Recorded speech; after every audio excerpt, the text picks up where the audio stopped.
A gunshot cracks through an empty Brooklyn warehouse and chews a hole in the floorboards where a man stood half a second ago. The bell never rang. The fight was already over. This is something else. Pull back. 15 men in good suits, frozen mid-breath around a boxing ring. Banded cash scattered across the concrete like dead leaves. A bottle of scotch standing untouched on a folding table while everything around it comes apart, closer. A woman in the center of it, knuckles wrapped, not running, never running. She tracks a silhouette moving toward the only door out and counts his stride the way her father taught her to count a man's tells. Closer still. Her hands, scarred beneath the concealer. Hands a dead man taught, doing a dead man's work in the dark. Somewhere a phone lights up. 2 words. Don't go. A side door no one was watching swings wide, and cold air pours in with the men who came to take her. She picks up $50,000 in cash, sets her feet, and throws it straight at the first man's face. The hands came first, not her father's face, not his voice, just his hands, big. Scarred, knuckles like old cobblestones worn down by 40 years of Brooklyn weather. Fingers that had broken noses and broken boards, and once, accidentally, during a demonstration that got away from him, broken a sink clean off a wall at Gleason's gym while a 16-year-old stood there with his mouth open. Those hands were wrapping her knuckles now. Slow, deliberate. Like each pass of the tape was a decision being made out loud. She was 7 years old, sitting on the edge of the ring apron, legs dangling, sneakers that didn't reach the floor. The whole gym smelled like rubber and iron and the kind of honest sweat that doesn't apologize for being there. It was 6 in the morning. They were the only 2 people in the building. You don't fight to win, Cass, his voice, low and Brooklyn rue. Like gravel that had been rained on so many times it forgot what dry felt like. You fight so the other guy knows he made a mistake. She looked up at him. He was already watching her, already smiling with just one corner of his mouth. The particular half-smile of a man who has said something he believes his daughter will carry with her for the rest of her life. He was right. She carried it everywhere. The rag moved in circles on the mahogany bar, counterclockwise, then clockwise. Then counterclockwise again.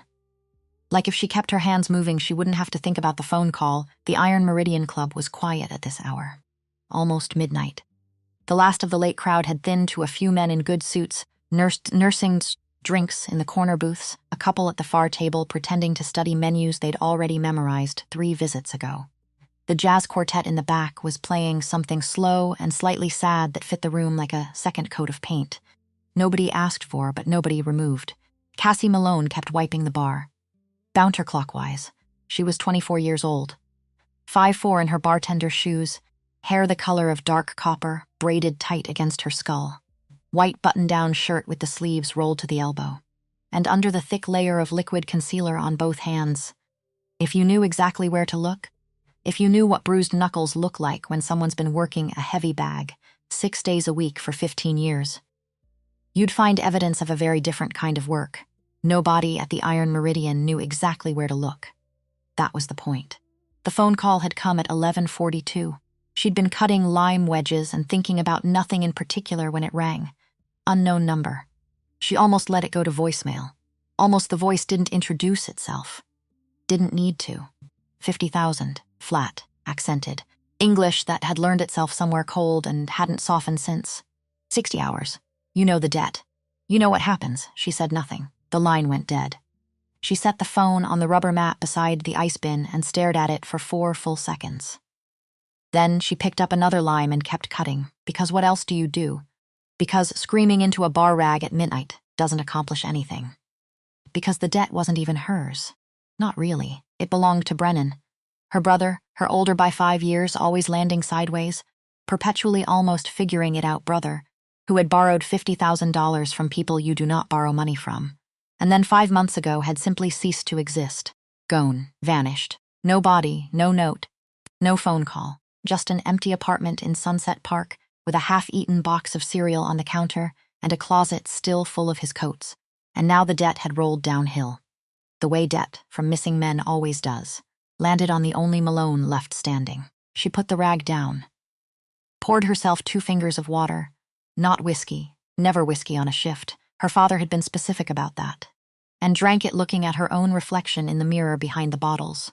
She looked like him. Everyone said that. Same amber eyes. Same line of the jaw. Same expression that landed somewhere between watching and waiting and deciding which one comes first. Tommy Malone had died 9 months ago. Officially. Cardiac event during a light sparring session at a gym in Red Hook. The medical examiner had signed off in under a week. Closed case. Aging ex-boxer, history of ring wear, heart gives out under exertion. These things happen. Cassie had stood at the funeral and shaken hands and nodded at the right moments and driven home and sat in her car in the parking garage for 45 minutes before she went inside. She had not cried at the funeral. She hadn't cried since. What she had done. 2 weeks after the funeral, when she finally made herself go through his apartment, was find the envelope, third drawer of the desk. Behind a broken stapler and a stack of fight programs from the 90s, the ink faded to near nothing.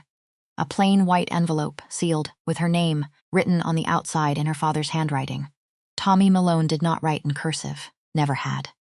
His letters were big and square and slightly too far apart from each other, like each one was its own decision, CASSIE. She'd stood there holding it for a long time. Then she'd sat down on the floor because her legs made that choice for her, inside, one sheet of paper, half a page. His handwriting again, the square letters, the deliberate spacing, but written fast this time, tilted. The pressure of the pen heavier than usual. If you're reading this, something happened and I didn't get the chance to tell you in person. I'm sorry for that. I'm sorry for a lot of things. There's a man. His name is Corvin. He goes by one name only, which should tell you something about the kind of man he is. He works for the Ferrara organization. I believe he has been providing information to the people I've been trying to stay away from. I confronted him. I shouldn't have done it alone. That was my mistake. If something happened to me during a training session, if they're telling you it was my heart, it wasn't my heart, Cass. I've had that checked 3 times in the last year. I'm fine. I was fine. Don't go looking for trouble. Please. Just know what happened. Love, Dad PS. Check the bottom of the blue gym bag, the one from Gleason's. Don't let anyone else open it first. She'd found the gym bag. She'd opened it. Inside, wrapped in an old hand wrap and secured with athletic tape. A manila folder, nearly 3 inches thick. Her father's handwriting on the tab. Dates going back almost 3 years. She didn't open the folder that night. She put it in her own apartment, in the bottom drawer of her dresser, behind a lock she'd had installed the week she moved in. And she went back to work at the Iron Meridian 2 days later, because she didn't know what to do with it yet. Because knowing and doing are completely different things when you're 24 years old and alone, and the debt clock has started ticking. Because her father had written, "Don't go looking for trouble," and she was trying, genuinely, consciously trying, to honor that. The name Corvin had been sitting in the back of her skull for 3 months like a stone in a shoe. Present. Uncomfortable. Impossible to ignore for long, and she hadn't done anything with it, until tonight changed everything. The front doors of the Iron Meridian opened at 12:17. She knew the moment it happened. Not from the sound. From the men in the corner booth. 3 of them, expensive suits, unremarkable by design, who all shifted their eyes toward the entrance at the exact same moment. When men like that all look at the same thing, you pay attention. 4 people walked in. The first 2 were large and positioned themselves near the door without being asked. The third was a compact man in his 40s. Thick neck, face like a clenched fist, eyes that did a fast inventory of the room before his second foot crossed the threshold. The 4th man walked like the room was already his younger than she expected. 28, maybe. Dark suit, no tie, collar open. The kind of posture that doesn't come from confidence alone, it comes from never once having needed to prove anything. Dark hair not quite slicked back, more like combed once and then ignored. Jaw that could cut glass. Eyes doing the same inventory as the compact man, but slower. And missing nothing. Dante Ferrara, she knew the name. You work long enough at the Iron Meridian. You learn the names. You learn who sits where, and who doesn't shake hands with whom, and which tables get the good whiskey before they ask. He'd taken over the Ferrara organization 8 months ago, youngest underboss in the family's history. He'd consolidated control of the South Brooklyn docks through what people described as very precise negotiations and the kind of persuasion that doesn't generate paperwork. He chose the VIP booth. Of course he did. The compact man. She heard someone near the door say the name Corvin under their breath, settled in, across from Dante, and said something she couldn't catch over the jazz. She began assembling the order before anyone came to the bar. Macallan 25. She knew the type.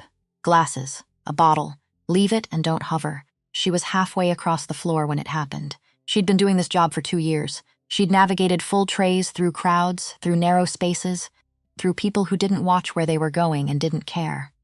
She had excellent balance. Her father had made her walk the edge of the ring apron when she was 9. Arms out, heel to toe, over and over until it became automatic. Until balance wasn't something she thought about, but something she simply had. So when Corvin flung his arm out, not watching, not caring, the specific carelessness of a man accustomed to other people moving around him, she tracked it coming. And she made a choice. She let the tray tip, the Macallan bottle she caught with her left hand, clean, fast. Brought it to her chest without a drop lost. The 2 crystal tumblers went off the edge of the table and hit the corner of the booth, with a sound like small bells deciding to stop, and 2 fingers of expensive amber scotch landed directly on Dante Ferrara's shoes. The jazz kept playing. But everything in the vicinity of booth 7 went completely still. Dante looked down at his shoes, then up at her, slowly, the particular slowness of a man deciding what kind of moment this is going to be. Dark eyes, careful, measuring. "I apologize for the mess," she said. She set the Macallan bottle on the dry end of the table, both hands, deliberate. "Your associate's arm caught my tray." Corvin came out of the booth fast, 40 years old, 240 pounds. 15 years of doing whatever needed doing for whoever needed it done. He moved like a man who had never once been told no by anything without a weapon in its hand. "You clumsy little." He reached for her wrist. It was fast. She gave him that. Not fast enough. She didn't hit him. Hitting Corvin in a room full of men like Corvin is not a decision you make with a serving tray in your hand and no exit plan. What she did was simpler and more surgical. She pivoted back, just outside his reach, tapped his forearm at the elbow with the heel of her palm, barely any force, just enough redirection, and let his own momentum and his own 240 pounds carry him forward into the edge of the mahogany table. He stumbled, caught himself on the booth back, stood there for 2 full seconds processing what had just happened to him, 2 seconds of a very dangerous man being confused. She kept her expression at 0. "Sit down, Corvin," Dante's voice. Quiet. The kind of quiet that doesn't compete with anything in the room, because everything in the room has already gone silent. Corvin looked at his boss, looked back at her.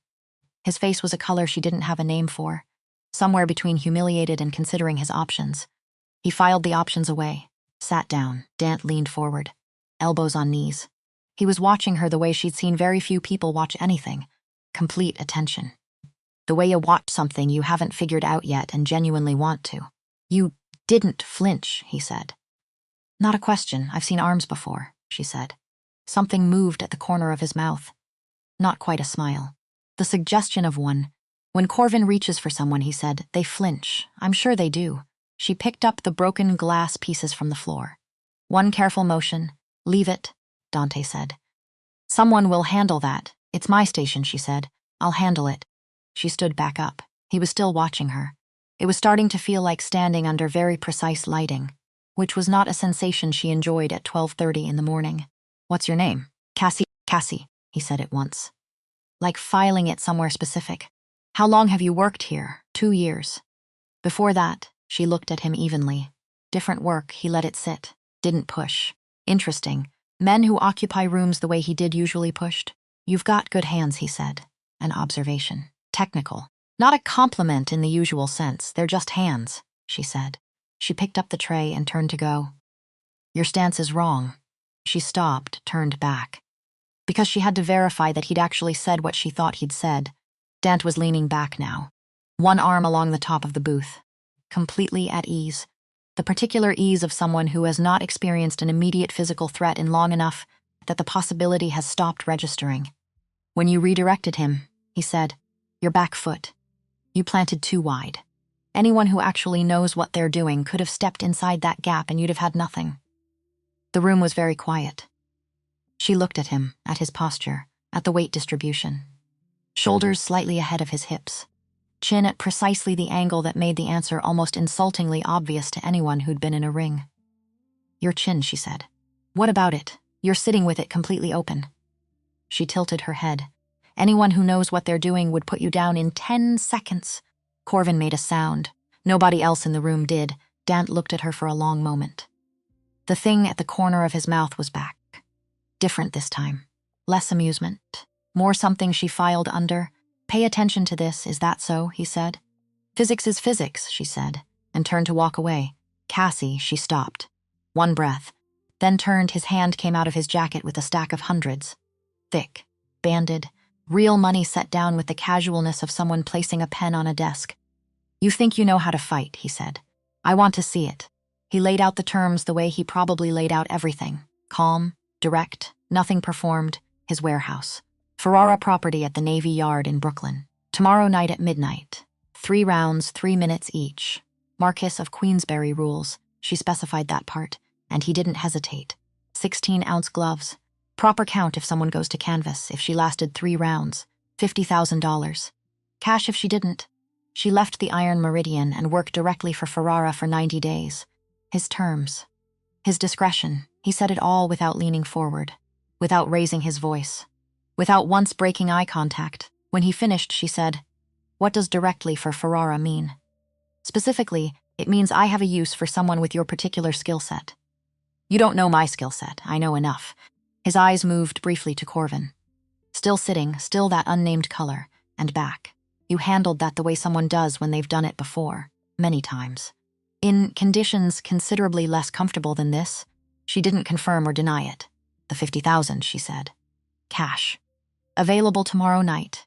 Available right now. He put his hand back inside his jacket. Another stack, same size. He placed it next to the first. Consider it a deposit.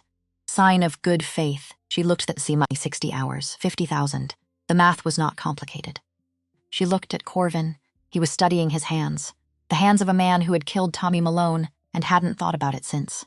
She looked back at Dante. I'll be there, she said.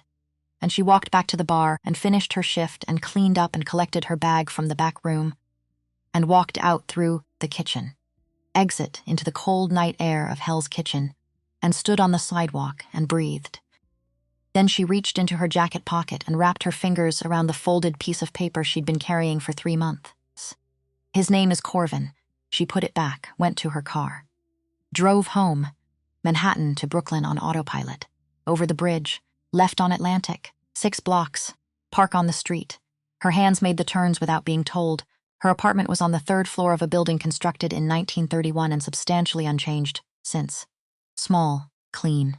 A couch she'd had since the end of college. A kitchen table with 2 chairs. Bookshelves built from plywood and painted white to look deliberate. In the bedroom, a heavy bag hanging from a ceiling mount, reinforced with a steel plate the landlord didn't know about, and she intended to keep it that way. She put her keys on the hook. Drank a glass of water standing at the sink, sat at the kitchen table, and looked at the middle distance for a moment. Then she went to the bedroom and unlocked the bottom drawer of her dresser. The manila folder was exactly where she'd left it. 3 inches thick. Her father's handwriting on the tab, dates going back almost 3 years. She'd opened it once and read enough to understand what she was holding. Financial records, dates, names. Shipment information and amounts that made her jaw tighten. A documented network connecting Ferrara-controlled assets at the South Brooklyn docks to an operation she knew. Without any doubt, belonged to the Tarasov syndicate out of Brighton Beach. Now she had a reason to walk into the Navy Yard at midnight. And Corvin would be standing right there. She wasn't going to do anything stupid. She was her father's daughter. You wait. You watch. You know before you move. You never move angry because angry is just another word for blind. But she was going to be in that room. And she was going to see clearly the man whose name was written on a piece of paper in her dead father's handwriting. She locked the drawer, changed into training clothes, went to the heavy bag, put on her hand wraps in the dark. She'd done it enough times that her hands knew the process without instruction and started to work, not hard at first, just moving. Jab, cross, hook. Finding the rhythm. Finding the thing her father had given her that nothing else had ever replicated, the particular silence that lives inside of movement. When the body knows what it's doing and the mind gets quiet. Not empty, just quiet. Like a room with the lights turned low. That was the closest thing she'd found to peace since the envelope. She worked for an hour.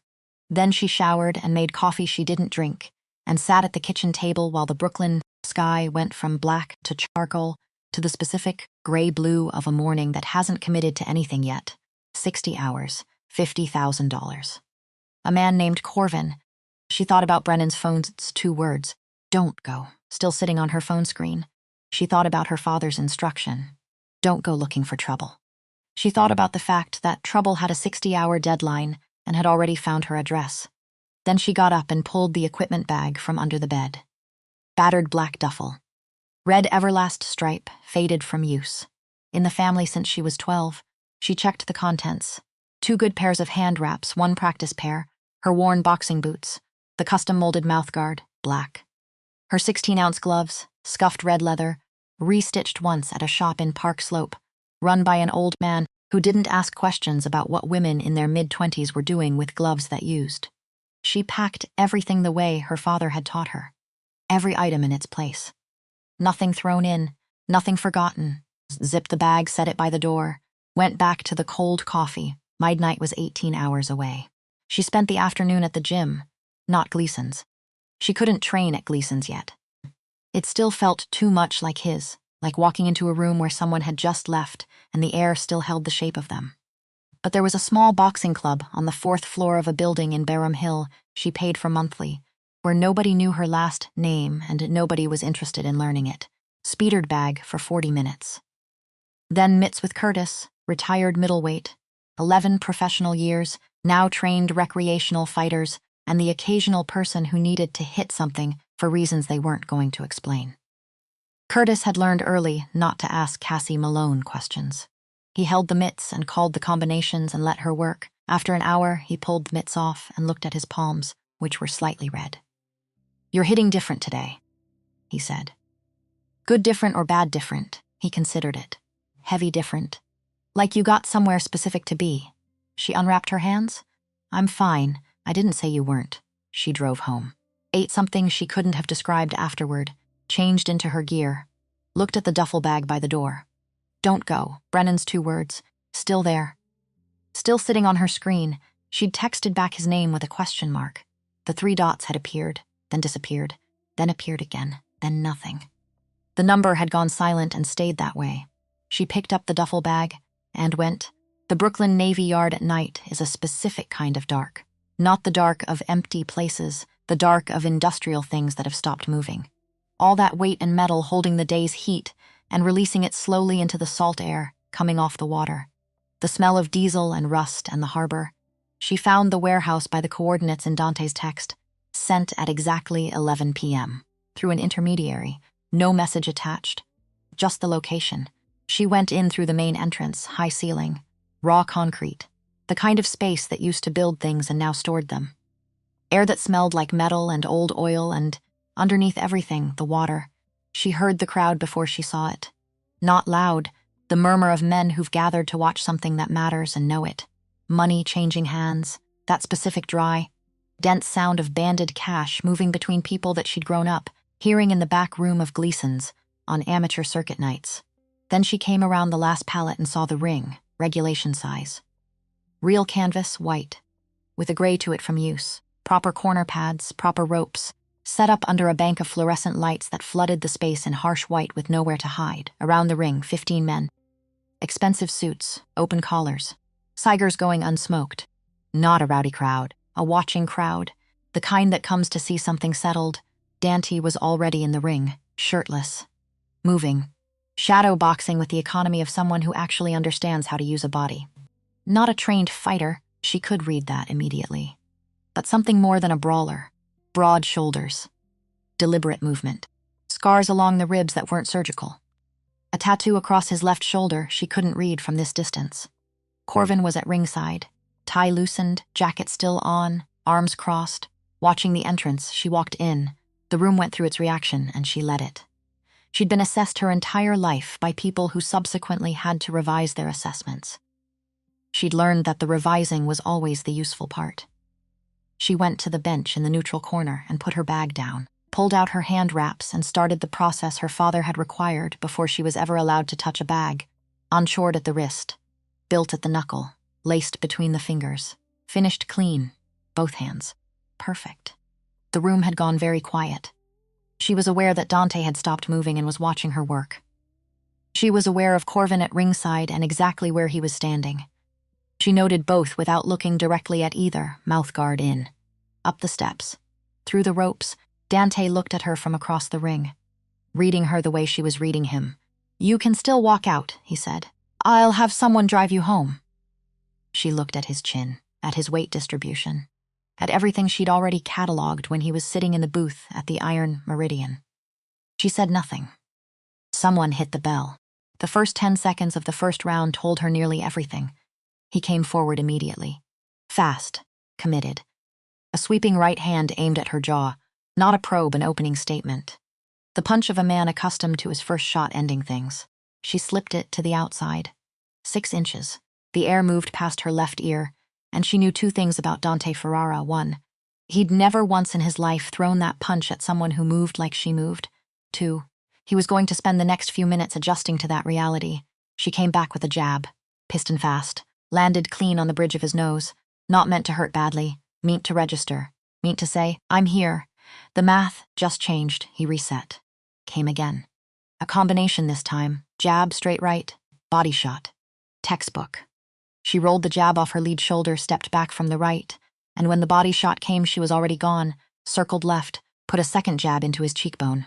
He growled, actually growled. She kept moving. Not running, never running. Her father had been emphatic about that.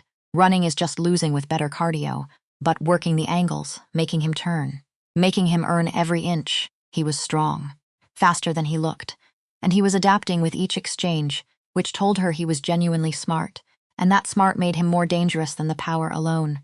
But he had habits. The right hand tell. Every time he loaded the big one, his left shoulder dropped, just slightly. A tell nobody had ever pointed out because nobody had ever been in front of him long enough and composed enough to see it.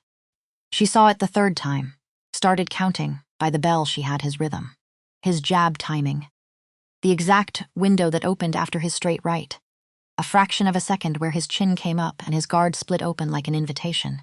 She went to the neutral corner. Not breathing hard, across the ring Dante was at the ropes. Chest working, a thin line of blood from his left nostril that he wiped away with the back of his wrist. He was staring at her, not angry. Processing. She could work with processing. Corvin was at ringside saying something low and quick, leaning over the ropes. She couldn't make out the words. She watched his hands instead, the way he gripped the rope, the tension in his shoulders, and filed it away next to everything else she was collecting. The bell rang for round 2. She'd been waiting for this. He came in differently, hands higher, more cautious. The adjustments you make when you're smart and have just spent 3 minutes being educated. She respected that even while she noted it. He faked the jab, watched for her response. She gave him nothing. Kept the shell, kept the distance, let him believe he was reading her. He committed to the straight right, there it was. The shoulder dip. The window, she didn't slip backward, she stepped inside. The dangerous choice, the correct choice, moving toward the power instead of away. Done at the wrong moment, it ends badly. Done at the right moment with the right angle, and his arm extends over your left shoulder, and his ribs are completely open, and you have both feet planted and your hips loaded, and everything your father taught you about kinetic chain and weight transfer is available and waiting. She turned her hip, drove it through her torso, through her arm. Into the left hook, the punch landed on the lower right side of his rib cage. A liver shot, properly delivered, doesn't care about strength or toughness or years of experience. It bypasses all of it and goes directly to the nervous system with one message. We are done now. Dante's legs stopped receiving instructions. He went down, not dramatically, not in a heap. His knees buckled in sequence, and he went to both of them, and his gloves found the canvas, and his head dropped, and she heard the sound he made. A sharp, involuntary exhale, the sound of a body overruling a brain, and she took 2 measured steps back to the neutral corner, watched. He was down at 6, 7. She watched his jaw set, watched him make the decision, watched him use the rope the way you use it when your body is arguing with you, and losing is not something you're going to allow. He stood up, and, across the ring, he looked at her, not angry, not humiliated. Something else. Recognition. The look of a man who has just encountered something he genuinely did not expect, and is in the middle of significantly revising his understanding of the situation. She'd seen that look before, on many people. Never on a man like him. The bell rang. Round 3, she already knew how this one ended. But the man across the ring was still standing, and she still had somewhere to be after this. And standing men require management. She came out like a metronome. Jab. Jab. Move. Circle right. Jab again. Not to hurt. To run the clock. To control every inch of distance. To make him come to her on terms she'd already set, and he was only starting to understand. He tried. He threw 3 big shots in the first 90 seconds, all of them landing on empty air. One so committed he stumbled into the ropes. The crowd had gone completely silent. No side conversations, no money changing hands. Everyone watching. Everyone recalibrating something they'd been sure of 90 seconds ago. With 40 seconds left, he lunged. A desperate overhand right she saw coming from his shoulder, and she stepped outside it, got her arm behind his neck, controlled his momentum, walked him gently into the turnbuckle, held him there. 2 seconds. Her mouth was right next to his ear. "Corvin," she said, "quiet. Steady. Look at him right now." "Really look." She released him, stepped back. The final bell rang. She dropped her hands and walked to her corner and took out her mouthguard and looked across the ring at Dante Ferrara, who was still standing exactly where she'd put him, one glove on the top rope, chest heaving, eyes across the ring on her. And then she watched him slowly turn his head and look at Corvin. The warehouse was completely silent. She picked up her water bottle and took a drink and waited. He came to her corner after the official count, and the crowd had started murmuring in the low tones of men, recalculating significant amounts of money. He'd put a shirt on, gloves still hanging loose and unlaced at his sides. Bruise developing along his left cheekbone, nose stopped bleeding, but evidence still present.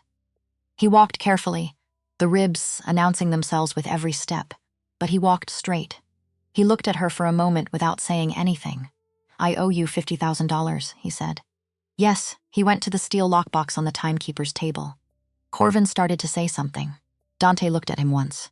Corvin stopped. He opened the box, counted out the cash, brought it to her corner and set it on the bench beside her bag. "You earned it," he said. "No performance in it. Just the fact." She started unspooling her hand wraps. "Thank you for honoring the bet." He leaned against the ring post, winced. The ribs she'd put into that condition 40 minutes ago, and he'd fight through them for the next several hours. She was about to find out. He looked at her with the same complete attention she'd noticed across the bar. "Who taught you?" he said. Not quite a question, an opening. The kind a careful man offers when the direct question doesn't contain everything he actually wants to know. She kept unspooling. "My father." A pause. "He ran a program at Gleason's." She looked up. He'd made the connection. She'd suspected he would. He knew the Brooklyn boxing world, or knew the right people who did, and Tommy Malone was not a minor figure in that world. Not to anyone who paid attention. He did, she said. Past tense? The heart attack, he said. It wasn't a heart attack. She said it evenly. The medical examiner was persuaded. Something got into his water bottle during a sparring session at a gym in Red Hook. 9 months ago, the air in the warehouse changed. Not dramatically, just differently weighted than it had been a moment before. She watched Dante's face. He went still in a specific way, not surprised still, processing still. The kind of stillness that means information is landing somewhere that already had a shape waiting for it. Who, he said. One word. Flat. That's what I'm working on, she said. He looked at her for a long time. Your father came to see me, he said finally. About 2 years before he died. Came to the office. Nobody just comes to the office, so I had to at least listen. He wasn't asking for protection. Wasn't there about money? Dante's jaw tightened slightly. He told me someone in my organization was feeding information to a competing interest. He gave me a name. She went very still. I didn't move on it immediately, he said. Other things were happening, I thought. He stopped. Started again. I thought I had more time to verify. 3 weeks later, Cassie said. He was dead. Dante didn't answer, but his face answered. The specific weight of a man carrying something he can't put down and can't fix, and has been living with long enough to know the exact shape of it. She looked at him. She said the name. Corvin. The side door of the warehouse crashed open. Not the main exit. The steel surfer door she'd noted when she walked in, heavy, the kind bolts from inside. It swung wide and cold air poured in from the yard along with Alexei Volkov, and 4 men in dark coats she'd never seen before. And behind them, holding the door, his Sig Sauer already in his hand, Corvin Dant turned. She watched something move across his face. Fast. Less than a second. Gone. But she caught at it. It looked exactly like grief. 15 years, Dante said. Quietly, Corvin wasn't looking at him. He was staring at a point on the wall, past Dante's left shoulder. The way people look when they've made their decision and don't want the second thoughts that come from eye contact. 20% of the peer contracts, Corvin said. It was a better offer. Volkov stepped forward, cold, unhurried. The manner of a man who has stood in this exact kind of moment many times and has long since stopped being moved by it. The girl comes with us, Volkov said. Tarasov's terms. Cassie looked at the $50,000 on the bench. She looked at Dante. No weapon, gloves still half on, 3 cracked ribs from 40 minutes ago. She looked at Volkov's 4 men spreading around the ring. She picked up the stack of cash with both hands. $50,000. Banded, dense. Considerably heavier than movies suggest. The man closest to her was 8 feet away. Attention on Dante. Hand moving toward his weapon, she threw the money. The stack hit him across the bridge of his nose with the flat, solid impact of $50,000 of compressed paper moving at the speed of a woman with excellent aim and nothing to lose. He made a sound that was not dignified, stumbled into the man behind him. 3 seconds of beautiful, chaotic confusion. She was already moving. She closed the distance before the stumbling man found his footing. Palm strike to the base of his chin, short, sharp, snapping his head back. He folded at the knees and she stepped over him and stripped the weapon from his hand before he understood he was going down. A Makarov. Old platform. She knew it. She didn't keep it. She turned and threw it across the warehouse in a clean arc. Ferrara, Dante was already moving. Already behind the steel timekeeper's table as the first suppressed round from Corvin's Sig chewed into the floorboards where he'd been standing a half-second before. Thwip. 2 rounds. Both missing by margins that were not as large as she'd have liked. He came up on the far side of the table, rolled onto his back, caught the Makarov midair with both hands and brought it level in one motion that was objectively impressive for a man with 3 cracked ribs in a dim warehouse at 32 minutes past midnight. 3 shots. Bang, bang, bang. The unsuppressed Makarov in that enclosed space was a different category of sound entirely. The acoustics turned it enormous. 2 of Volkov's men went down. Not dead. She could read that from across the room. Down was all she needed right now, and down was what she got. Volkov had already moved. Fast and pragmatic, he ducked behind the cluster of heavy bags along the far wall. She tracked the movement without turning her head. Peripheral. The way her father had drilled into her across years of bag work and pad work, and the specific exercises he designed for exactly this kind of awareness. Eyes in the back of your head, Cass. Every fighter needs them. She didn't have eyes in the back of her head. She had something better. She had the habit of reading every room she entered and retaining what she saw. So she already knew the side door Corvin had opened was the only unobstructed exit to the yard. She already knew the equipment pallets created a natural choke point near the ring steps.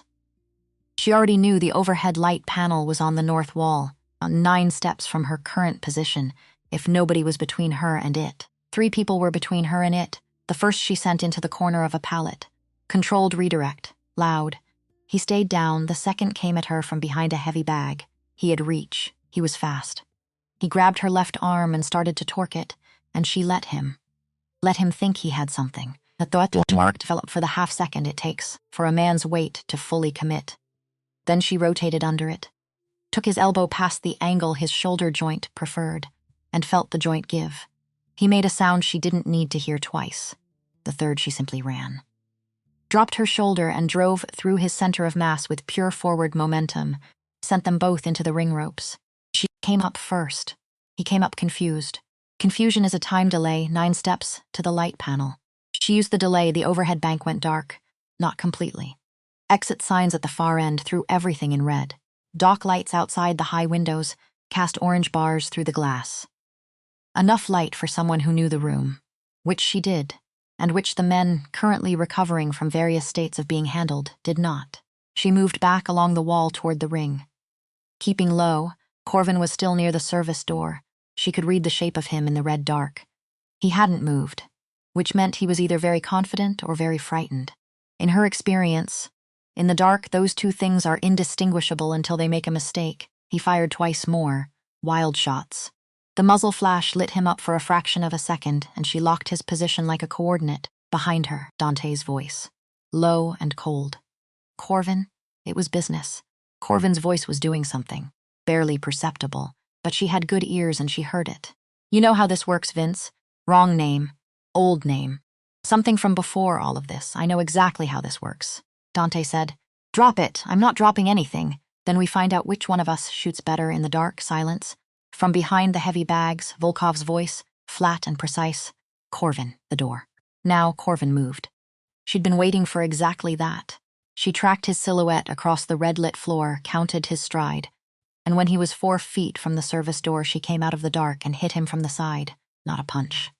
A tackle. Full body weight, shoulder into his ribs, driving him sideways away from the exit. The SIG skittered across the concrete.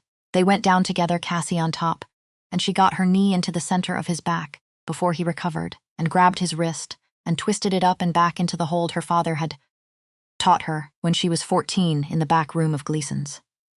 "This is just in case," Tommy had said, by which he meant, this is for when Corvin tried to muscle out, 240 pounds trying to move an angle that geometry wouldn't allow. "Stop moving," she said, flat. "You'll make it worse." He stopped, across the warehouse. 3 more shots, Dante and Volkov working out their differences in the dark. Then a crash, something heavy meeting the floor. Then the after silence, the kind that comes when the action is over and not the dangerous kind, footsteps. Coming toward her, she tracked them without looking up. Dante crouched beside her, breathing hard, left hand pressed against his ribs. He looked at Corvin. Corvin looked at the floor. 15 years, Dante said again, still quiet, still carrying that particular weight. "I'm sorry," Corvin said. "No, you're not." Silence. Dante picked up the SIG from where it had skittered, stood, looked down for one more moment. Then he hit Corvin precisely at the temple with the butt of the pistol, and Corvin's body went slack under her knee. She stepped back. They looked at each other. Both breathing. Both covered in the evidence of the last 4 minutes. Red exit light painting everything in colors that don't belong to ordinary life. "Volkov," she said. "Down. Not dead." A pause. "He'll have people outside. We need to move. The others? Same." "Down." He looked at her steadily. "I don't conduct that kind of business on my own property." She absorbed that. Filed it next to everything else she was learning about Dante Ferrara tonight. "You're bleeding," she said. He looked at his side. Dark stain spreading through the shirt. Not a bullet wound, she could tell from distance. The cracked ribs had shifted during the fight and split the skin. "I know a doctor," he said. "Tonight." Yes, tonight. He looked around the warehouse. At the men on the floor. At the scattered hundreds. Some of the 50,000 had gone everywhere when the stack connected. Bills across the dark concrete, which under entirely different circumstances might have been funny. Tonight, he looked at her. Something moved in his face. The same recognition from the ring, but larger now. Heavier with something new. "Your father came to warn me," he said. "And I didn't listen. And now you're standing in my warehouse. And I still have both my kneecaps." He paused, "which I may not deserve." She looked at him. "I didn't know about Corvin," he said. "I need you to understand that, I know," she said. She did. She'd seen his face when the door opened. That was not the face of a man who knew. That was the face of a man discovering that the world had been a different shape than he'd believed, which is one of the most devastating things available to a human being. And one of the most terrifying. "My brother is alive," she said. He went still. "What, last night?" A message from his number. 2 words, "Don't go." She looked at Corvin's unconscious body. "When I had his arm at that angle, Corvin told me. Tarasov kept Brennan, not to leverage me, to leverage my father." Dante processed that. Tommy had something Tarasov wanted, 3 years of documentation, financial records, shipping manifests, names. He'd been building it the whole time. That's what they needed. And he never gave it to them. "Where is it?" "Safe," she said. "Not here." "A beat, good," he said, and meant it simply. No calculation behind it, from outside, distant but closing, the sound of vehicles. "We move now," he said. She looked at the scattered money. He looked at her. 30 seconds, he said. She gathered what she could. $38,000 and change. Not 50. Better than 0. They went out the east service door into the cold salt air of the Navy Yard at 1:15 in the morning.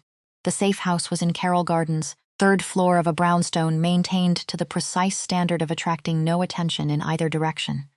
Kitchen table, 4 chairs, refrigerator with real food. The kind of apartment that exists as infrastructure, kept ready without comment. The doctor arrived 19 minutes after they did.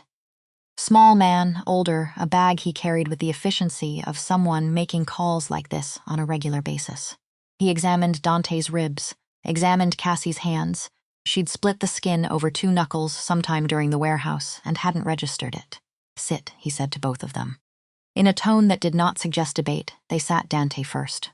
2 cracked ribs confirmed, the same 2 she'd put in that condition in the ring, plus 1 that had shifted during the warehouse. The skin split was shallow. Cleaned, closed, wrapped. The doctor gave him something for the pain that Dante held in his palm and looked at before setting it on the table. "Take it," Cassie said. "I don't like being impaired. You're not impaired. You're just less likely to make a poor decision." He looked at her, took the pill. The doctor cleaned her knuckles, applied closures, said she'd been fortunate. Another 1/4 inch and she'd have needed stitches. He said it the way people say things they've said many times to people who are not going to change their behavior. He left at 2:45. No goodbye, no bill. Just the quiet click of the door. Cassie sat at the kitchen table. Dante sat across. Between them, her gym bag. The partial remains of $38,000. A pot of coffee left by whoever maintained the safe house, now cold. She poured 2 cups and put one in front of him. He wrapped his hands around it. Didn't drink. Just held it.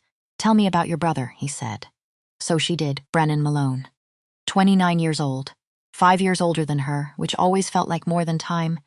It was temperament, the fundamental difference between someone built by discipline and someone built by hope. Brennan was the hope kind, always had been. Believed in the next thing, the approaching turn, the version of events where everything worked out because working out was simply what events did. Their father had tried. Patient in the way good trainers are patient, not without frustration, but channeling it into the work. He'd tried to give Brennan what he'd given Cassie. The understanding that the world doesn't owe you anything. That winning is earned through getting up one more time than you go down. Brennan was not a getting up person. He was a person who borrowed money from people you don't borrow money from because the next thing was going to work out. It had to. It hadn't. "He disappeared 5 months ago," she said. "I thought he was dead. No body, no note. His phone disconnected before the rent stopped. You thought he'd been killed for the debt." "Yes, but instead he's been alive in Brighton Beach for 5 months." "Yes." She said it the way you say things that contain more than they can hold in a single sentence. "Which I'm still working out how to feel about." Dante looked at the tension in her shoulders, the set of her jaw, and didn't push it. Smart. Because the truth was complicated.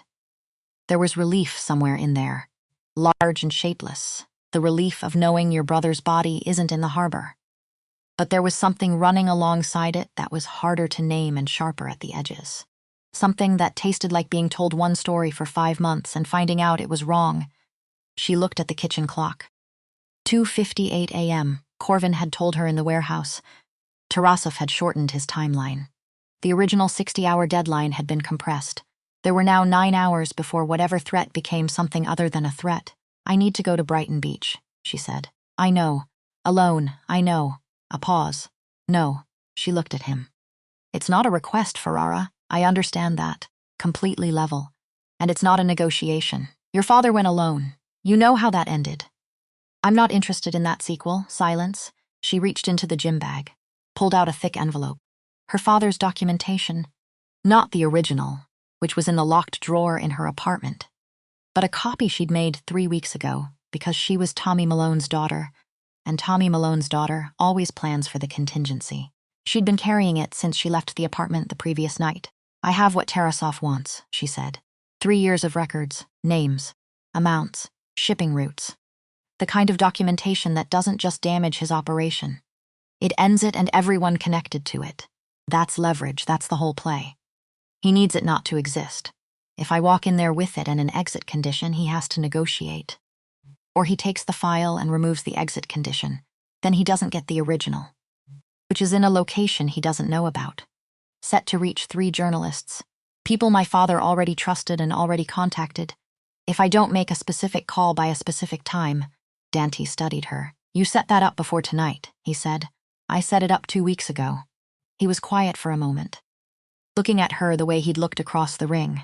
That complete, unhurried attention. You walked into the Iron Meridian last night with an exit strategy already in place, he said. I walked into the Iron Meridian needing $50,000 in 60 hours. The exit strategy developed from there. But you knew Corvin's name before you walked in. I knew a name. I didn't know a face. You put yourself deliberately in a room with the man who killed your father? Yes, on purpose, yes. He leaned back, looked at the ceiling. Then at her, your father, he said. He was the same way. I know, it's not a compliment. I know that too. He picked up the cold coffee and drank it the way you drink something that isn't good but is available. And you're not the kind of person who performs discomfort. I'll go to Brighton Beach, he said. Not as backup. Not with a team. Alone. You go in. You talk to Tarasov. I'm outside unless the geometry goes wrong. She started to speak. Staying in the car is not an option, he said. That's the one thing that isn't negotiable. Everything else is your call. She looked at this man she'd met across a bar 8 hours ago. This man whose organization had, through a betrayal he'd genuinely not known about, contributed to her father's death. This man who had paid his debt without hesitation and then fought beside her in a dark warehouse with 3 cracked ribs. Fine, she said. You stay outside unless I signal. 3 flashes from my phone, agreed. And if it goes wrong, regardless of what happens to me, the file goes out. He held her gaze. Yes, he said. Regardless, she nodded. They sat in the kitchen quiet for a while. Brooklyn at 3 in the morning doing what it does. Living at a lower frequency. Delivery trucks. The particular silence between hours that belonged to everyone else. He told me something, Dante said. Your father, when he came to my office. She waited. He said there's a difference between a man who uses power and a man who hides behind it. He'd spent his life in the boxing world watching both kinds. The ones who hide behind it always break eventually. Because power isn't structural. It doesn't bear weight. It's just weight. She looked at the table. Did you understand him, she asked. Not at the time. A pause. I do now, she looked up. He was looking at her with something she didn't have a name for and didn't manufacture one. Some things you leave unnamed deliberately. Get some sleep, he said. 2 hours. You can have the couch. I'm fine. 2 hours, he said again. Not an order. A fact presented for her consideration. You're going into a room with Viktor Tarasov in 9 hours. Every advantage matters. Including 2 hours of sleep, she thought about arguing. She was more tired than she'd allowed herself to feel. The fight, the warehouse. The adrenaline draining out of her muscles the way it always did. Slowly, leaving a specific heavy ache behind. 2 hours, she said. She took the couch. She didn't think she'd sleep. She was wrong about that. She dreamed of her father's hands, not the wrapping. Something earlier. She was maybe 5 years old, and he was holding her up on his shoulders so she could reach the speed bag at Gleason's, and she was hitting it with her small fists, and it was bouncing back fast, and she was laughing. He was laughing. The gym was empty except for them and the sound of the bag and the early morning light coming through the high windows. She woke at 5:47. The kitchen clock, Dante was at the table. He hadn't slept. She could tell without looking closely. The particular stillness of someone who has been awake for a long time and has stopped pretending it's temporary. He had his phone in his hand, screen dark, not using it, just sitting with it. She sat up. He looked over. Coffee's fresh, he said. She poured a cup, sat at the table. They didn't speak for a few minutes. The specific silence of people who've been through enough in a short enough span of time that the requirement for conversation has been suspended by mutual and unspoken agreement. I need to ask you something, she said. Yes, the file. If Tarasov gets the original, if something happens and the journalists don't receive it, does Ferrara have exposure in those records? He looked at her steadily.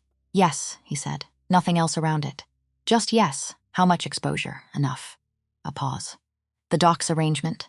My father made the original agreement. I inherited the structure when I took over.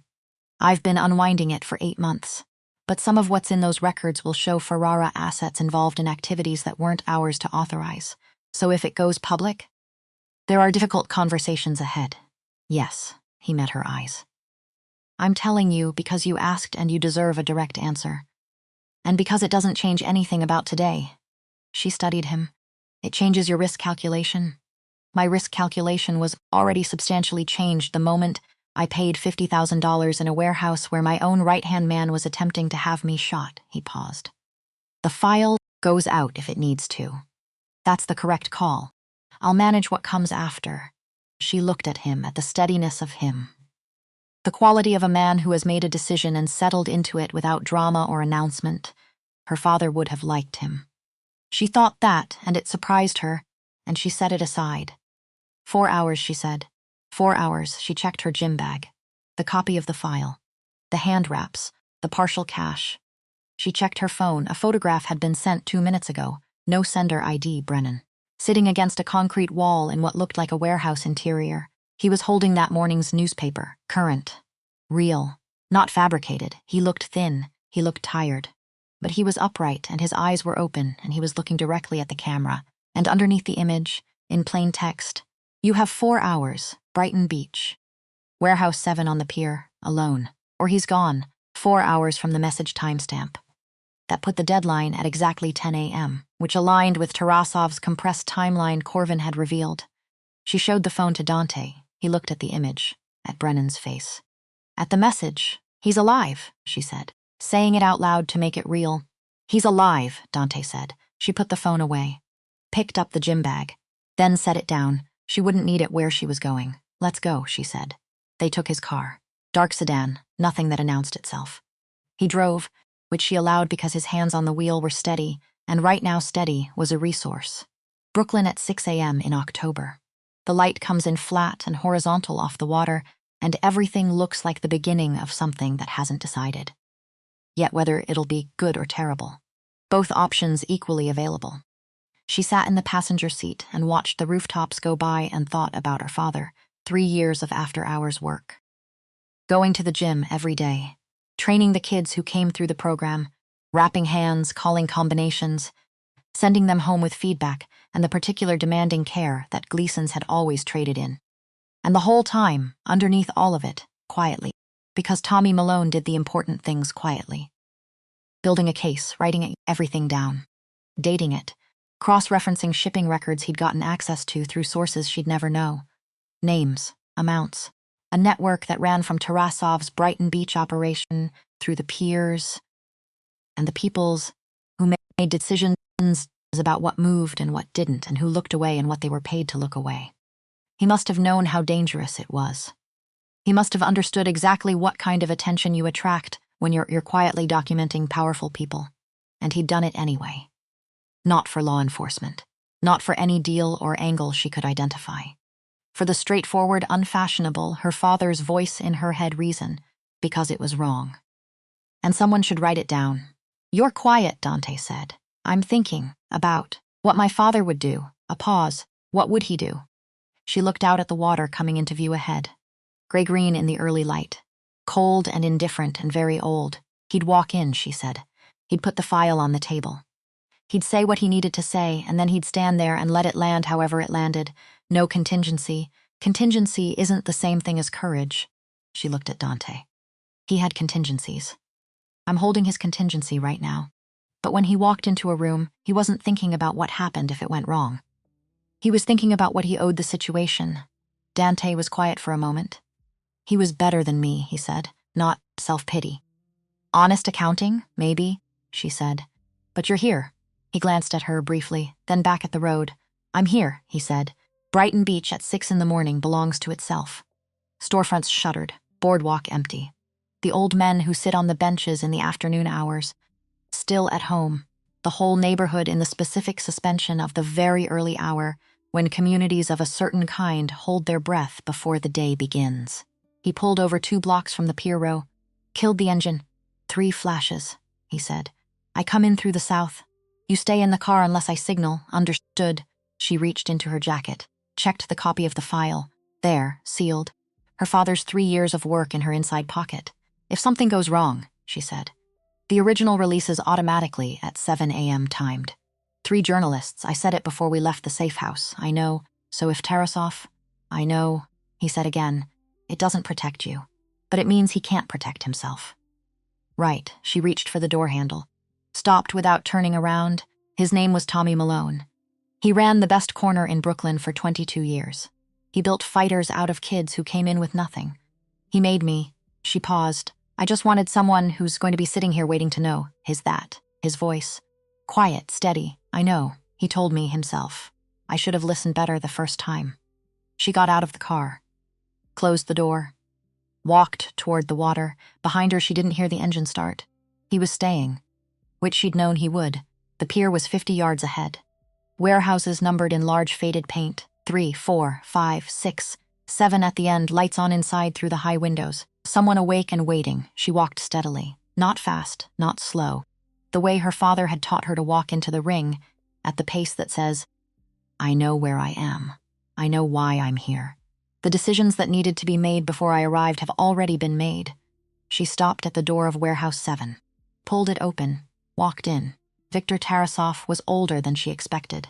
70, perhaps older, white hair, a face that had absorbed a great many winters and kept a record of each one in its lines. He sat at a folding table in the center of the warehouse space, the way certain men sit at tables. Not as though he'd arrived and taken a seat, but as though the table had been built around him and he'd been there first. 2 men flanked him, large, quiet, the kind of quiet that comes from knowing exactly what you're there to do. And to her left, against the far wall, Brennan, standing. Thinner than she'd seen him in years, wearing clothes that weren't his. She knew that immediately, the way a younger sister knows these things. And he was looking at her with an expression she had never once seen on his face in 24 years. Not relief. Relief would have been the obvious thing, the thing you'd expect. He was looking at her with guilt. Not the flinching, fresh kind, the settled kind. The kind that has been sitting with itself long enough to know its own weight and dimensions. She looked at him for 2 full seconds, then she turned to Tarasov, because she had a job to do. And she was going to do it, and everything complicated and painful sitting in those 2 seconds of her brother's face was going to wait. She put the file on the table. Tarasov looked at it. He didn't touch it. Your father was a stubborn man, he said, accented, precise. The patience of someone who has never needed to hurry anything. Yes, she said. He had opportunities to make different choices. More than once, he made the choice he could live with. A pause. Which is more than most people manage. Tarasov looked at her. Something moved in his face, assessing. Recalibrating the file, he said. The original distributed to 3 journalists. Timed release at 7 a.m. 40 minutes from now. Cancelable only by me, from my phone. With a specific code, he was quiet. You walk my brother out of here this morning, she said. You cancel the debt. Brennan's original debt, and whatever you've decided transfers to me. Completely, permanently. You receive a file that never reaches a newsroom. She held his gaze. That's the offer. The 2 men behind Tarasov hadn't moved. Tarasov looked at the file, then at her. Then at something past her that she couldn't see and didn't need to. Your father collected this information and never used it, he said. He was deciding when, or he was afraid.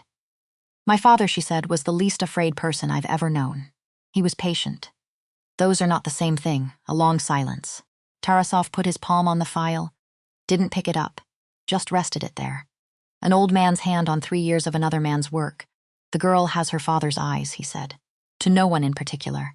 An observation about something he hadn't expected. He looked at her.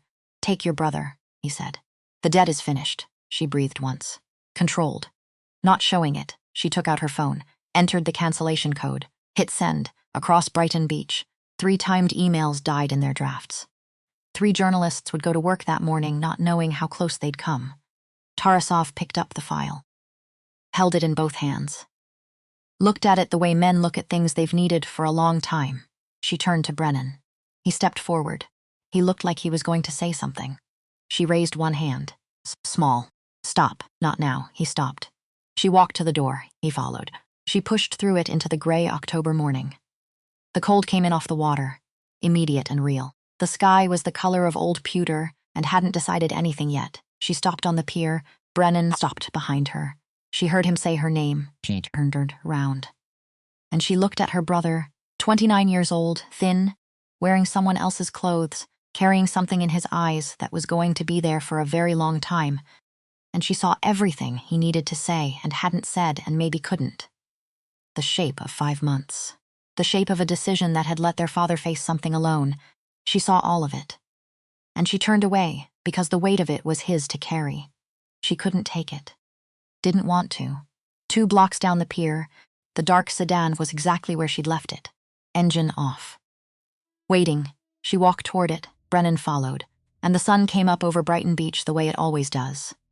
Indifferent to everything that had happened in the dark, painting the water gold and silver, and the color of a morning that doesn't ask what you've survived, just asks what you do next.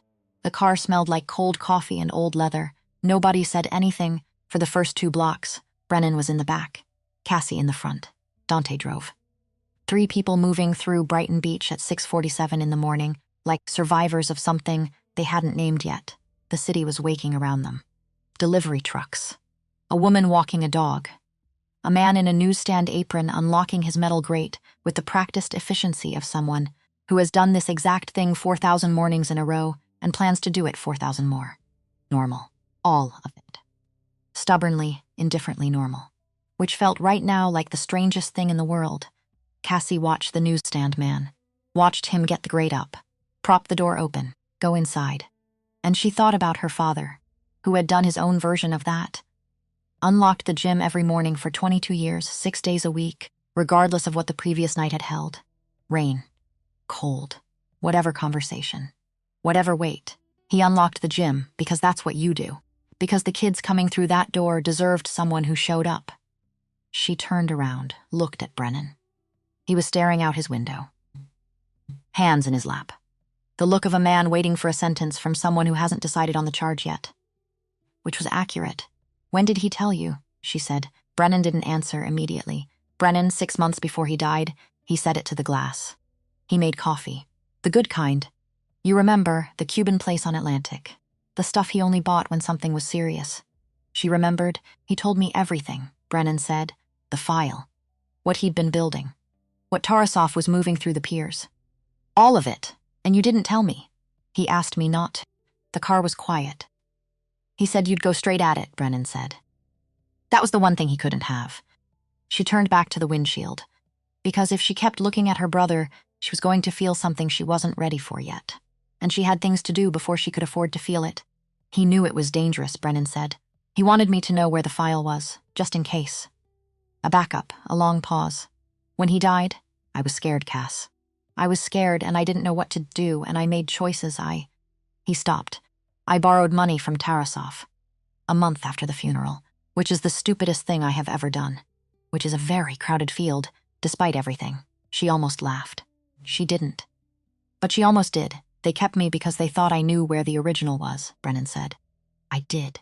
I just didn't tell them. Silence. That part, she said. That part I'll give you.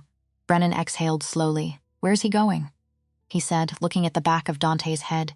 He's driving us, Cassie said. I know he's driving us. I mean in the larger context of who is this person and why is he in this situation? Dante, eyes on the road. I'm the man who paid your sister $50,000 at 1 a.m. for winning a boxing match. And then managed not to get shot, which I consider the more impressive accomplishment. Brennan stared at the back of his head, looked at Cassie.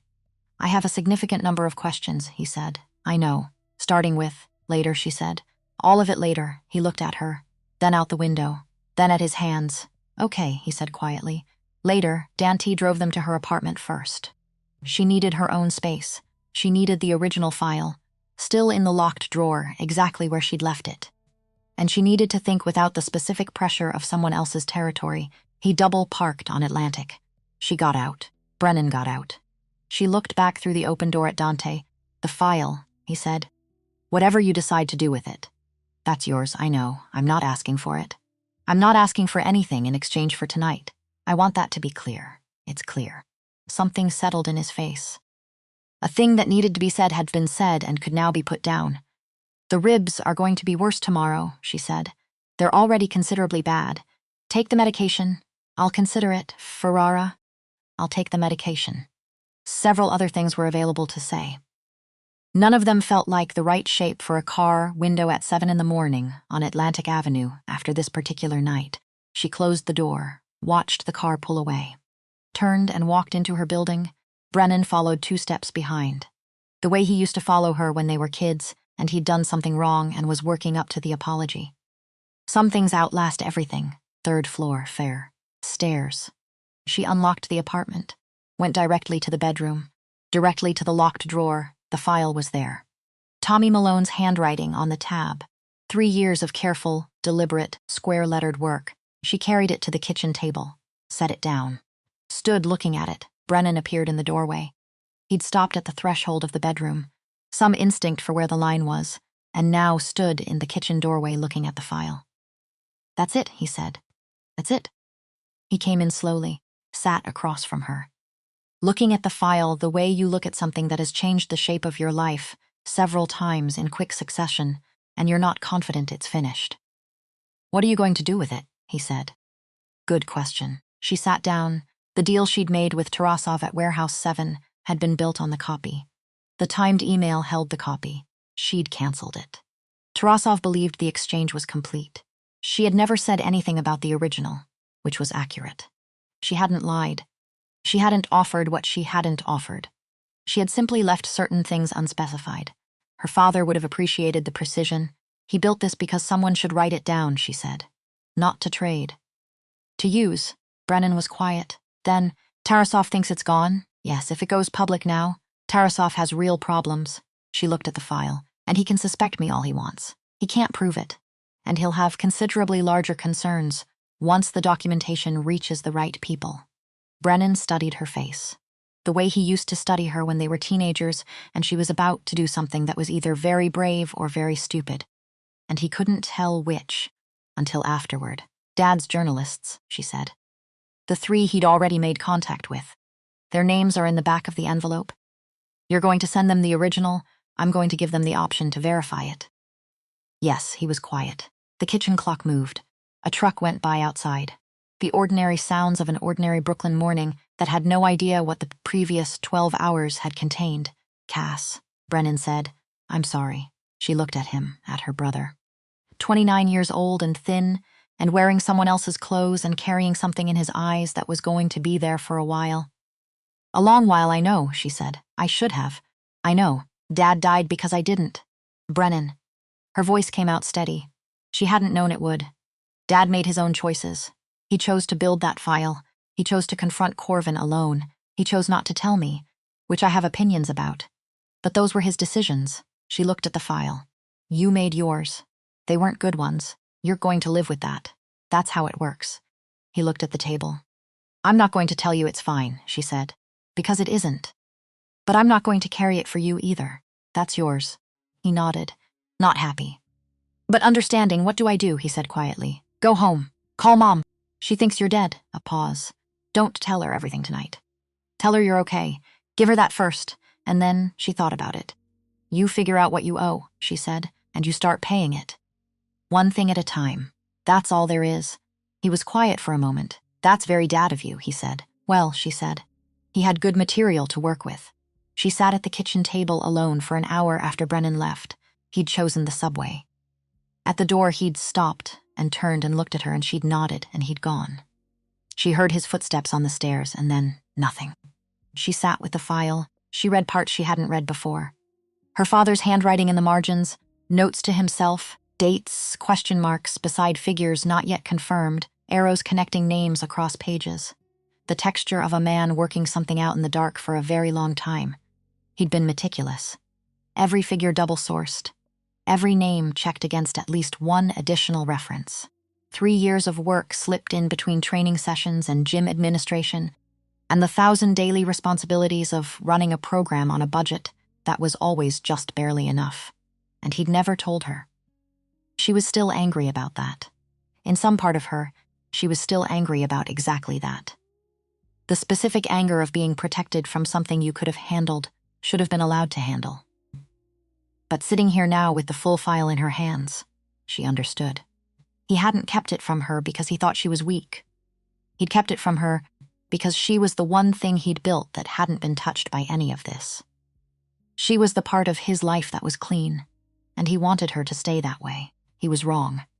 But she understood why he'd thought it. She closed the file, 3 names in the back of the envelope. 3 email addresses in her father's square handwriting. People he'd trusted. people he'd already been in contact with. She could see the references in the file, the mentions of what he'd shared and when.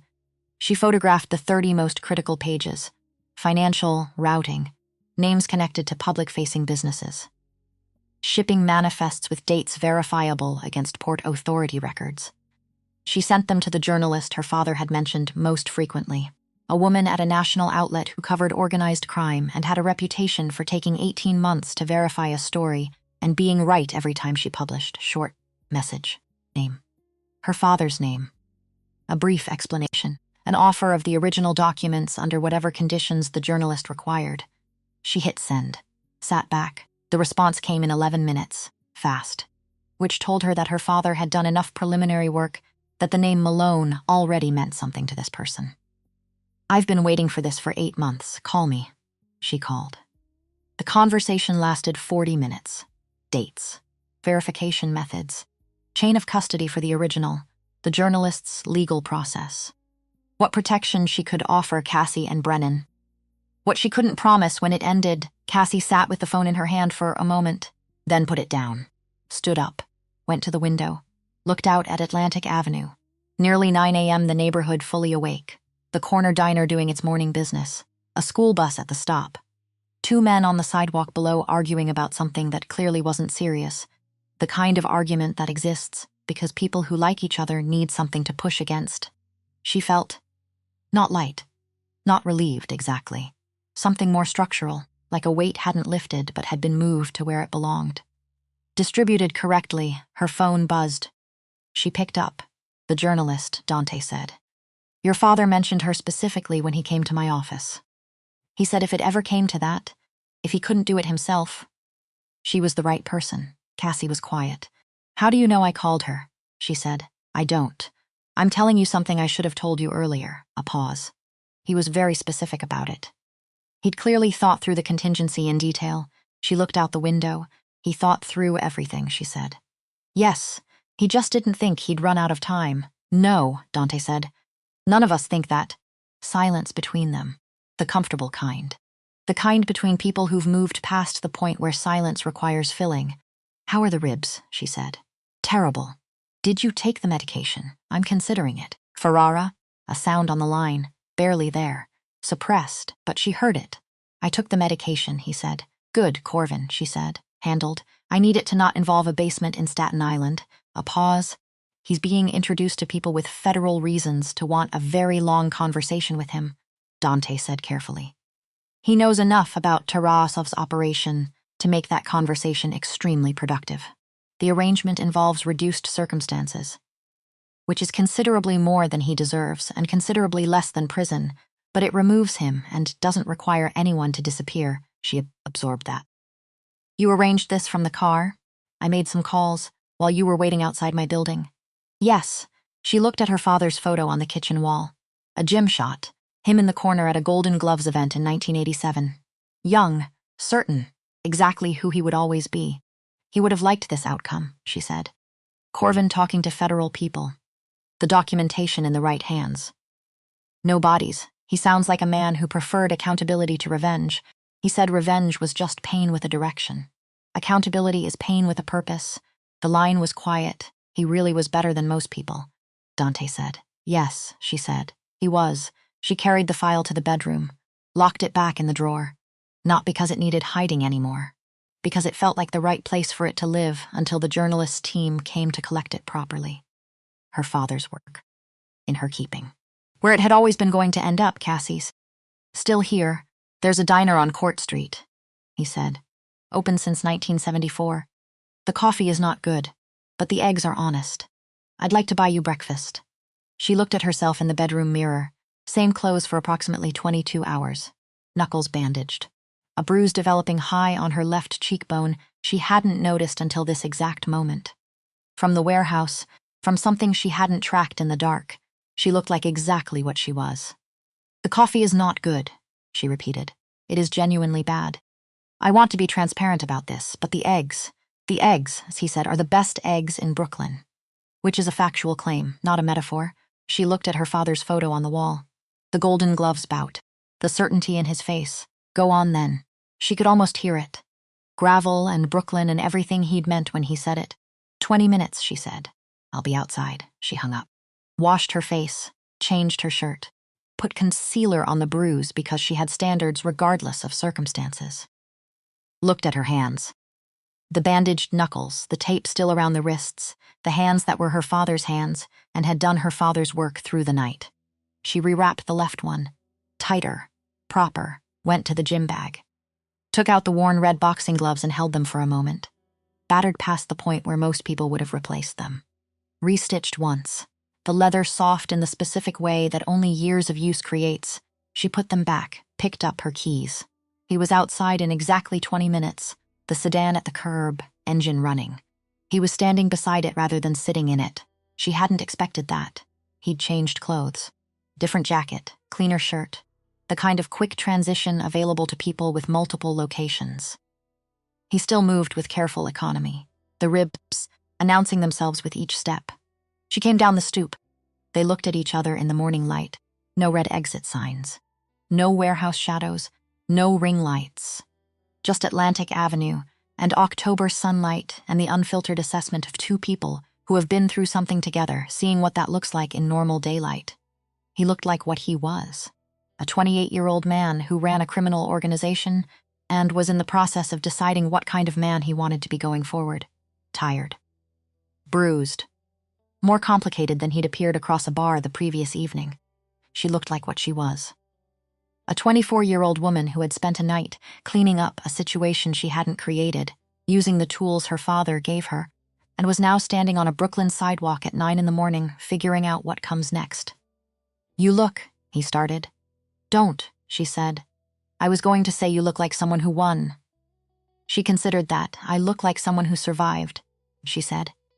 Winning is a different conversation, fair. He opened the passenger door. She got in. The diner on Court Street was exactly what he'd described. Open since 1974, visible in everything. The vinyl booths, dark red and cracked in the specific way of things that have absorbed 30,000 mornings and plan to absorb 30,000 more. The laminated menus. The counter with the spinning stools, only 2 of which actually spun anymore. Photographs on the wall. The neighborhood across decades. People who had sat in these booths and aged in the pictures, and in some cases stopped aging entirely. The coffee arrived before they asked. It was, as advertised, not good. She drank it anyway. The eggs arrived 8 minutes later. Scrambled for her. She'd ordered without opening the menu, which told the waitress something she tucked away with professional ease. Over easy for Dante, with toast made in a real toaster and not a conveyor belt. She took a bite. He watched her. Well, he said. They're good, she said. Accurately. Not effusively. Just accurately. The best eggs in Brooklyn. You weren't wrong. They ate. Outside, Court Street did its morning. People walking to work. A woman with a stroller navigating around a delivery crate. 2 teenagers arguing about something with the complete commitment of people who haven't been tired enough times yet to conserve their energy. The ordinary world. Still there. Patient. Waiting. Corvin told me something, she said. In the warehouse, when I had his arm. He said my father tried to go through official channels before he built the file. Almost a year before he was killed, Dante was quiet. He tried to do it the right way first, she said. Before he came to you. Before anything else, and they were compromised, some of them, which is in the file. Which is part of why the documentation matters as much as it does.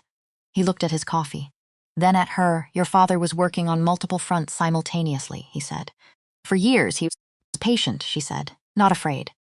Patient, there's a difference, Dante said slowly. Between patience and endurance. She looked at him. Say what you mean. Patience is strategic. You wait because you believe the right moment is coming. A pause. Endurance is when you're not certain the moment is coming. But you keep going anyway. Because stopping means the thing you're trying to prevent actually happens. She looked at her plate. He was both, she said. Yes, Dante said. He was both. They ate in silence. The comfortable kind. She was getting used to that. The specific quality of silence between people who don't need to fill space because the space doesn't trouble them. What happens to Ferrara? She said, with the peer records. Your family's exposure. He set his fork down, picked up the bad coffee, drank it like a man accepting something without complaint. The lawyers are already engaged, he said. We have exposure, I told you that, and it's true. Some of what's in those records reflects my father's arrangement, and I inherited the structure. The legal case is going to be complicated. A pause. But the right case. An honest accounting of what I knew and when and what I've done since. Your lawyers have different recommendations. My lawyers have approximately 17 different recommendations. None of them involve the word honest. Something moved at the corner of his mouth. I find I'm considerably less interested in their recommendations than I was this time yesterday. She looked at him. Why? He met her eyes. Directly. Nothing performed about it. Because your father walked into my office 2 years ago and told me something true, he said. And I chose not to hear it. And I've been running the version of my organization that made that choice possible. And I'm done with that version. The diner hummed around them. The waitress refilled their coffee. More of the bad coffee, which they both accepted without comment. The peer contracts embedded with Tarasov, he said. I've been unwinding them for 8 months. By spring, they're gone. What replaces them is legitimate freight work. Lower margins, more paperwork, less flexibility. He looked out at Court Street. My grandfather started the family's involvement with those docks in 1951. Different time, different methods, different everything. A pause. I'm not him. I'm not my father. I'm something that comes after both of them, and I get to decide what that looks like. She watched him say this, watched a man making a commitment out loud, not to her specifically, not as performance. Just making it concrete by saying it, because some things stay hypothetical until they're spoken. Her father had done the same thing. Different context. Same motion underneath. You're going to have significant problems, she said. Many. Your family won't like it. They'll adjust. The people who depend on the current arrangement will find other arrangements. He looked back at her. Organizations change. The ones that don't either calcify or collapse. I prefer neither. She looked at him. This man she'd met across a bar approximately 12 hours ago. This man who'd paid his debt without hesitation and then spent the night fighting beside her with 3 cracked ribs. This man who had driven to Brighton Beach at 6 a.m, not because it served any interest of his, but because Tommy Malone deserved someone to show up on time. Even if that someone was 2 years late. Gleason's, she said. He looked at her. Waiting, my father's program. When the property taxes forced him out of the original space, he moved it to Red Hook.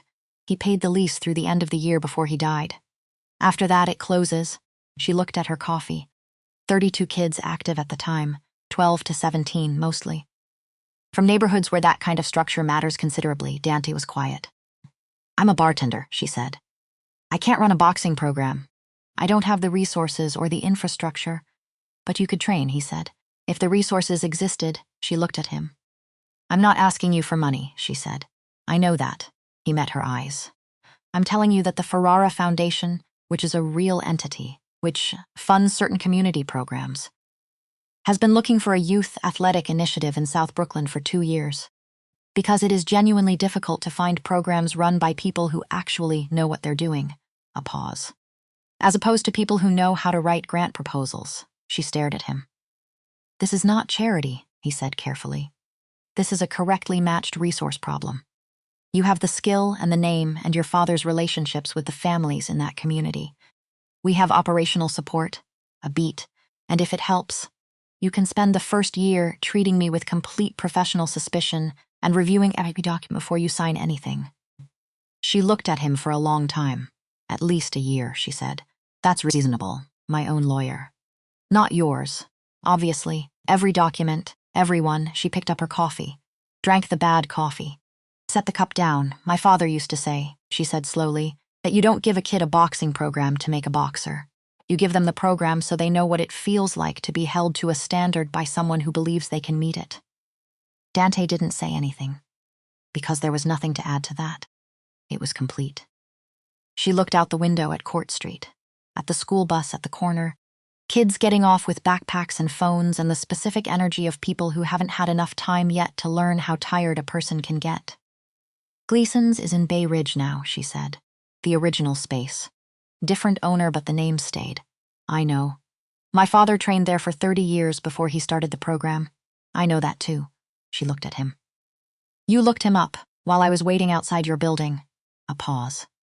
I wanted to know more about him than what he'd told me himself. People are usually different from how they present. But the record of him, the fighters he developed, what the people who knew him said, he was exactly what he'd presented. Dante set his cup down. Which is rarer than it should be. She felt something move. Not unexpected, but still catching. The specific feeling of hearing your father described by someone who hadn't known him, but had taken the time to find out. He'd have had opinions about you, she said. Several, I imagine. He'd have given you a very hard time for the first 6 months, at minimum, and then, she thought about her father in his corner.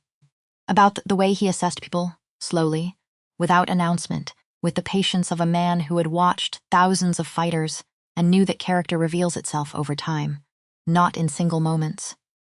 And then he'd have watched to see if you were who you said you were. And if you were? She stopped. Dante waited. He'd have shaken your hand, she said. And that would have been that, the diner hummed. The waitress brought the check. Dante picked it up before she reached for it. Not a performance. Just a fast movement. She let him. What happens now, he said, putting the question out there. The way you lay down a card to see what comes back. I go to Red Hook, she said. Today, I want to see the space. See what needs work before the lease runs out, okay? And Brennan needs somewhere stable. Structure from outside himself. I can make a call, Dante said. Good programs. Not punitive. Structured. There's a real difference. Today, she nodded. The check sat between them, paid, receipt underneath. Outside, Court Street was fully alive. Morning rush. The particular energy of a city that has decided the day is happening regardless. One thing, she said. Yes, when the journalist's story runs, and it will run, probably within 60 days, your name will be in it. The Ferrara connection, the peer records. That's unavoidable, I know. And when it does, he said, I'll have already spent 60 days in conversation with the appropriate people, making the case for why the cooperation and ongoing remediation represent something different. A pause. Or it goes badly, and I spend the next year in expensive legal proceedings. He looked at her. Either way, it's the right call. Your father's documentation exists to be used. I'm not going to be the reason it isn't. She held his gaze. Okay, she said. Okay, he said. They stood, put on their coats, walked out into the Court Street morning, which received them without ceremony, which was exactly what she needed from a city after a night like this. They stood on the sidewalk, October blue sky, clear and cold, honest about the season without making a production of it. Red Hook, she said. Subway. Okay. I need to walk around a little. Think, I understand. She looked at him one more time. The bruise along his cheekbone. The careful way he held himself around the ribs. Get some sleep, she said. That's the corner of his mouth. That's the exact advice I gave you approximately 5 hours ago, and you were right then, so I'll consider it, he said. In the same tone she'd used about the medication, which she recognized. Which almost made her smile, almost. She turned. Started walking toward the subway entrance at the end of the block. Half a block, Cassie. She stopped. Turned. He was standing exactly where she'd left him, hands in his pockets. The daylight doing nothing to make him look less like what he was. Complicated, consequential, and apparently not finished. When you go to Red Hook, he said. If there are things that need work, structural work, before the program can reopen, a pause, let me know. She looked at him. Not charity, she said. Not charity. A debt, he said it straight. I owe your father something I can't pay him directly. I'm asking for the opportunity to pay it in the direction of what he built. She was quiet for a moment. I'll let you know, she said. He nodded. She turned back, kept walking. She didn't hear him follow, didn't hear the car start. He was standing there on Court Street, and she didn't look back, not because she couldn't, but because she understood instinctively that looking back was not the right motion for this moment. Some things you face forward, the subway entrance, stairs down, swiped her card, stood on the platform in the specific underground quiet of a station between rushes, a few people waiting, the distant rumble of something coming or going somewhere else along the line. She thought about the file in the locked drawer, waiting for the journalist team. She thought about 32 kids in Red Hook who were currently without a program. She thought about Brennan on a train somewhere across the borough, heading toward their mother's house, carrying the exact shape of what he'd done and hadn't done, and what that means going forward. She thought about Dante Ferrara standing on a sidewalk on Court Street, watching her walk away and choosing, she was becoming fairly certain this was a pattern, to let her go at the pace she needed, which was the right call, The train came. She got on, window seat. Watched the tunnel walls in the dark between stations, then the light coming in as the line went elevated over the Brooklyn rooftops, and the city spread out below in the October morning. All those rooftops, all those lives, all those people working out what they owe, and to whom and what it looks like to actually pay it. Her father had worked it out his own way, quietly. Over 3 years of early mornings and late nights, writing square letters on paper that his daughter was now going to put into the right hands. That was his ending. This was hers. Different chapter. Same book, Red Hook at 9:45 in the morning. Salt air and the particular quiet of an industrial neighborhood that works odd hours and doesn't apologize for it. She found the building. Old converted commercial space, the lock opening on the second try with the key she'd had since he died. She stepped inside. The space was exactly as she remembered. Smaller than Gleason's. Ceiling lower, but the dimensions were right. She walked the perimeter, counting steps the way he'd taught her to assess a room. High enough for heavy bags. Wide enough for 2 rings if you used the space efficiently. East-facing windows that would bring good light in the morning. 6 heavy bags still hanging from the ceiling mounts. He hadn't taken them down. Of course he hadn't. She walked to the nearest one. Battered. Old. The leather split along one seam, wrapped with electrical tape in the field repair style of gyms that don't have replacement budgets. She put her hand on it. The bag swayed slightly. Like something still breathing, she reached into her jacket, her hand wraps, always in her jacket, always, and started the process. Automatic, anchored at the wrist, built at the knuckle, laced between the fingers, finished clean, both hands. She looked at the bag, then she pulled out her phone and sent a text to Dante. The space is good. 6 bags, ceiling mounts that could handle rings, east light in the morning. Let me know when you want to see it. Put the phone in her pocket. Looked at the bag, and she started to work. Jab, jab, cross. The bag moved. The chain above it made its small sound. The room filled with the rhythm, the specific language of this exchange. The one her father had given her when she was 7 years old. The one that had been waiting in this space, patient as everything he built. Waiting for her to come back to it. She wasn't angry. She wasn't afraid. She was just here. In the work. Where she had always been going to end up. The bag swung. She followed. The chain sang. The light came through the east windows in long bars across the floor, and the room smelled like rubber and iron, and the kind of sweat that doesn't apologize for itself. Her phone buzzed at 10:42. She let it go, buzzed again at 10:43. She stopped. Picked it up. I'll come by at noon if that works. And I took the medication. She looked at the message, despite everything, despite all of it. She laughed, actually laughed. Not the polite kind, the real kind. The kind that comes from a place you didn't know was still open. She typed, noon is fine. Bring coffee. Immediate response. There is no better coffee in Red Hook. Then bring bad coffee, she wrote. But bring it. She put the phone away, went back to the bag, the chain sang. The light moved.